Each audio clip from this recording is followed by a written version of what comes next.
Bienvenue dans mon atelier, moi c'est Pépé et aujourd'hui on se retrouve pour le 5e épisode de mon challenge lingerie. Dans ce challenge, je vous propose pendant un mois d'apprendre avec moi à confectionner votre lingerie et pour cette première partie, on s'occupe des bas. On a déjà vu la petite culotte normale, la culotte haute et dans cette vidéo, on va voir le tanga. C'est un modèle très flatteur qui va être assez échancré sur l'arrière. Moi personnellement, c'est vraiment la forme que je préfère porter. Au niveau de la structure, on peut voir qu'il a un gousset qui est semi-plaqué. Donc là, il y a une couture.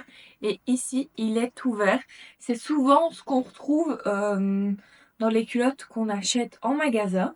Avec ce tuto, vous allez pouvoir confectionner votre tanga de façon hyper professionnelle. Pour avoir le patron, vous pouvez aller voir en description, il y a le lien. Coudre une culotte me prend environ 30 minutes à 1 heure.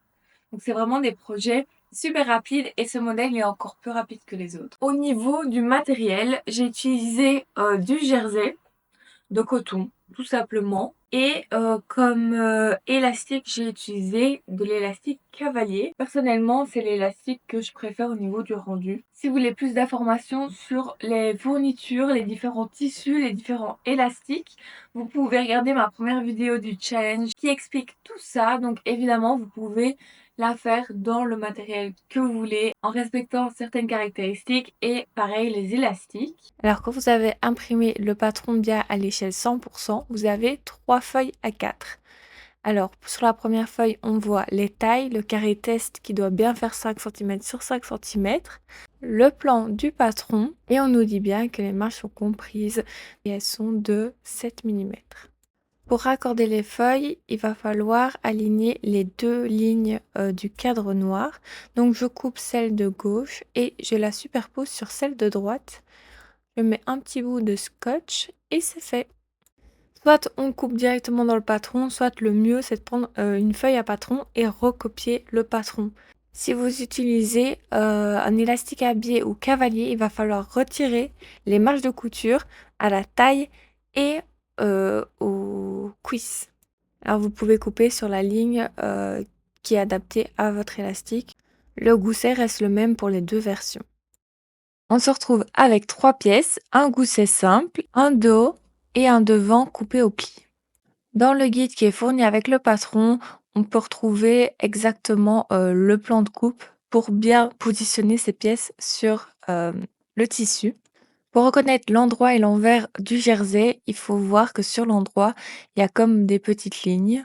Et il vous faudra de l'élastique lingerie. Donc moi, j'ai pris le cavalier qui s'ouvre comme un biais. Du coup, j'ai dû supprimer les marges de couture à la taille et aux cuisses. On va commencer par faire la finition du gousset du côté le plus long. Donc moi, je fais un petit surjet à 4 fils sur le bord du gousset. Mais si vous n'avez pas de surjeteuse, vous pouvez le faire à la machine. Alors je vais vous montrer, c'est très simple. Vous allez faire un petit repli de 0,7 mm vers l'envers du tissu et vous allez épingler. Ensuite, vous allez aller sur la machine, vous allez faire un point zigzag de largeur 2,5 voire 3, ça dépend de votre machine, avec une longueur de poids pareil de 2,5 voire 3. Et vous allez prendre comme petit repère le petit coin du pied de biche, comme ça vous avez tout le temps la même largeur. Donc le but c'est de piquer dans la valeur couture qui est en dessous.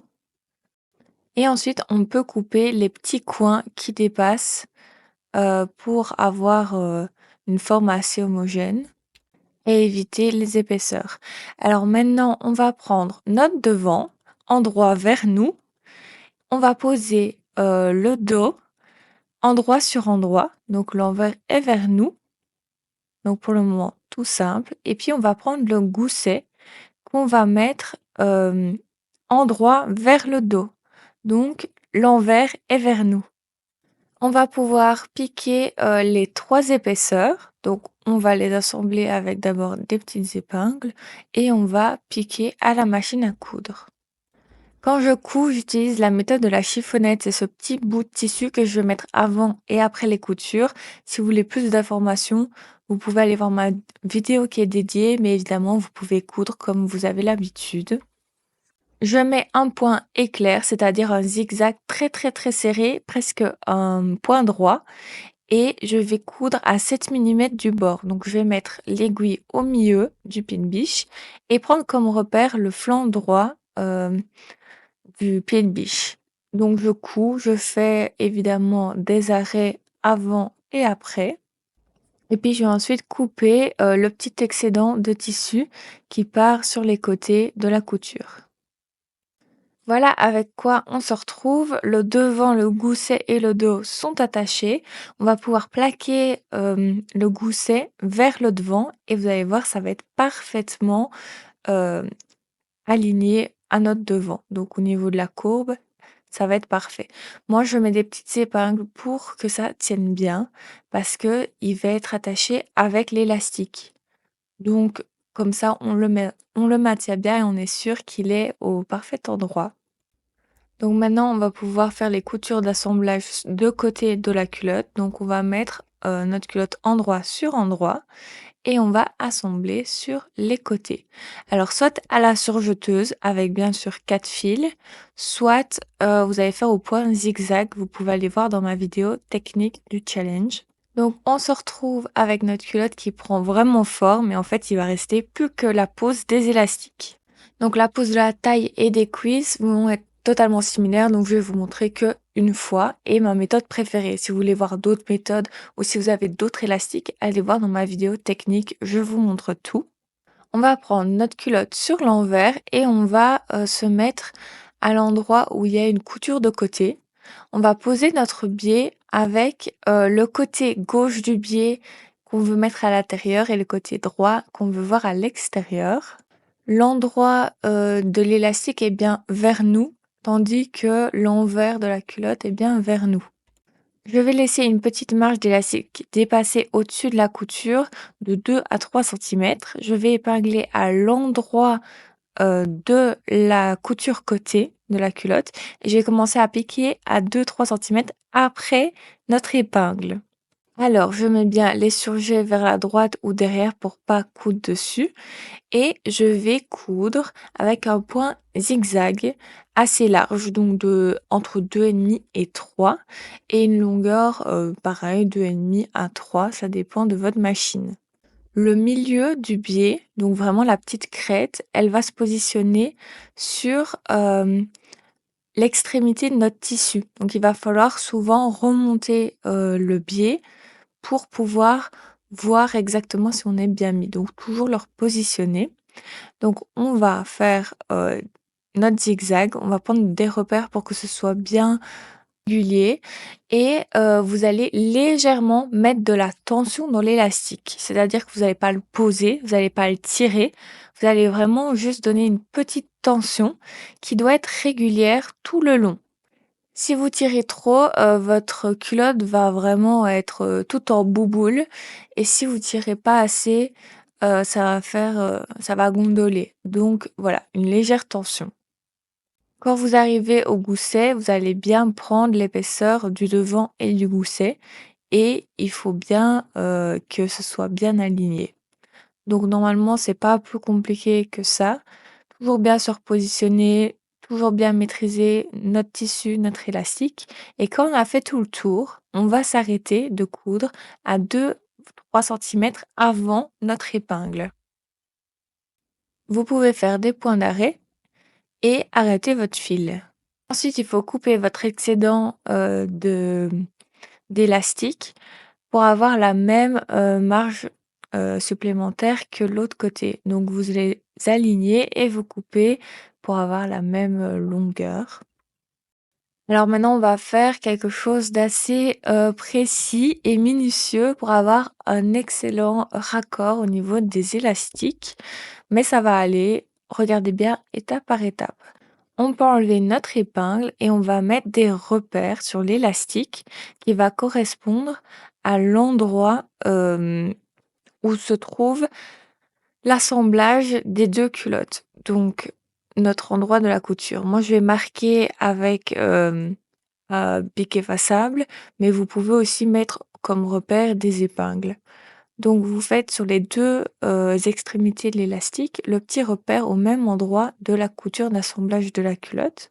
Et maintenant, vous allez mettre les élastiques endroit sur endroit. Donc vous allez les retourner comme ceci et les mettre endroit sur endroit en correspondant bien le milieu et aussi nos petits repères rouges. Donc quand c'est bon, vous pouvez épingler et puis après on va passer sous la machine pour les assembler. On les assemble avec un point éclair, donc le fameux zigzag très très serré qui ressemble à un point droit. Et on va piquer à l'endroit où il y a notre repère rouge. On fait soit 3 allers-retours, soit des points d'arrêt au début et après. Il faut bien piquer jusqu'aux extrémités. Ensuite, on va recouper dans la marge en triangle comme ceci. Et on va pouvoir remettre notre culotte à plat et finir la couture qu'on était en train de faire. Donc tout simplement, on va reprendre notre zigzag large et on va repartir d'une extrémité à l'autre pour pouvoir assembler l'élastique, la partie de l'élastique qui n'était pas assemblée sur la culotte. Maintenant, il faut couper tous les excédents de surjet qui dépassent les fils et les excédents de tissu, notamment aux coutures d'assemblage. On plie le biais, donc l'endroit de la culotte est maintenant face à nous et on va pouvoir piquer au même point zigzag que tout à l'heure. On commence à l'endroit de l'assemblage de la culotte et on va coter du côté du bord de l'élastique gauche pour pouvoir bien le plaquer.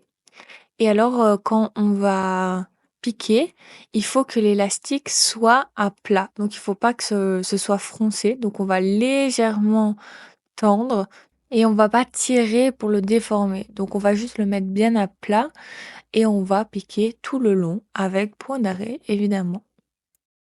Si vous n'avez pas des excédents de tissu qui va faire une épaisseur, normalement l'élastique va se mettre facilement à plat. Attention aux épaisseurs comme par exemple aux coutures du gousset. Là, c'est possible que votre élastique ait un peu de mal à se mettre bien à plat, mais il faut y aller lentement mais sûrement. Et il va falloir faire cette opération-là sur la taille et les deux cuisses pour mettre l'élastique partout. Et voilà le résultat quand c'est fini. On a un résultat propre sur le devant et sur l'intérieur et avec un raccord qui ne se voit quasi pas. Et voilà, la culotte est terminée. Vous pouvez voir que le rendu, il est super joli. Et le gousset, il est vraiment très très propre. Les coutures, les finitions sont très jolies. Et voilà, le tuto est terminé. J'espère que ça a été. Si vous avez des questions, n'hésitez pas par commentaire ou sur Instagram, je réponds à tout. J'espère que vous avez adoré confectionner votre lingerie. Pour moi, c'est la chose la plus chouette à coudre. C'est rapide, ça demande pas beaucoup de tissu ni de fourniture. Bon, on se retrouve la semaine prochaine pour un prochain tuto et on va voir le string. Pour le coup, ça va être vraiment le modèle le plus sexy que je vais proposer. Je le trouve magnifique, j'espère qu'il va vous plaire. Je vous fais des bisous.